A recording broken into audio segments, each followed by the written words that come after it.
Баткендеги банктын кызматкери миллиондогон акчаларды менчиктештирип алганын мойнуна алды. Жогорку соттун коллегиясы коммерциялык банктардын биринин касса башчысынын милдетин аткаруучу болуп иштеп жүргөн кызматкери 5 миллион сомдон ашык акчаны өз кызыкчылыгына пайдаланганы боюнча ишти карады.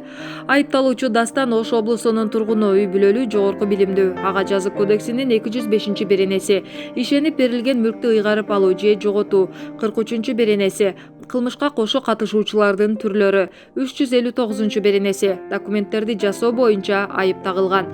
Баш коргоо чарасы катары үй камагында кармоо чечими чыккан. Тергөөнүн маалыматына караганда Дастан Кызыл Кыядагы банктын кассасынын башчысынын милдетин аткаруучу болуп иштеп жүрүп, 405 000 сомду жана 26 935 долларды менчиктештирип, жеке муктаждыктарына короткон. Материалдык чыгым 5 931 000 сом 409 сомду түздү. Кылмышты жашыруу үчүн бухгалтер экөө банктын башкы кеңсесине туура эмес маалыматтарды беришкен. Дастан 2019 жылдын 8 августунда Кызыл Кыя шаардык сотунун чечими менен кылмыш жаза кодексинин 171-беренеси ишенип берилген мүлктү ыйгарып алуу же төлөмөр боюнча айыптуу деп табылып 5 жылга камалган. Сот мындан тышкары аны кылмыш жаза кодексинин документтерди, мамлекеттик сыйлыктарды, штамптарды, мөөрлөрдү, бланктарды колго жасоо, даярдоо, сатуу же алардын жасалмаларын пайдалануу беренеси боюнча айыптуу деп таап 4 жылга эркинен ажыратылган.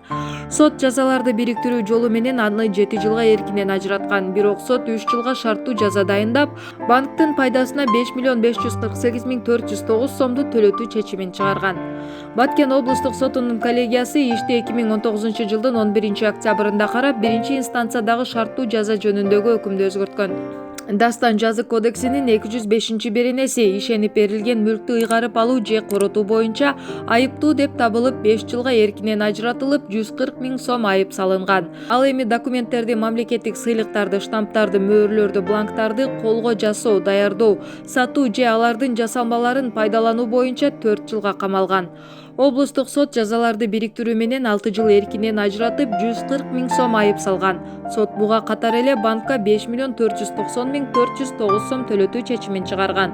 Айыпталуучу сот залынан камакка алынган.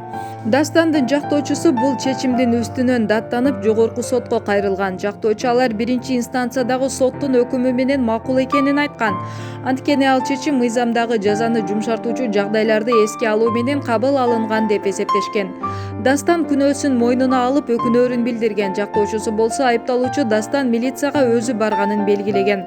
Мындан тышкары айыпталуучу 458 000 сом зыяндын ордун толтуруп берген. Соттолуучунун ата-энеси калган зыяндын ордун толтуруу үчүн болгон үй мүлкүн сатууга аракеттерди көрүп жатканын, мындан тышкары Дастандын кичинекей 3 баласы бар экени айтылган.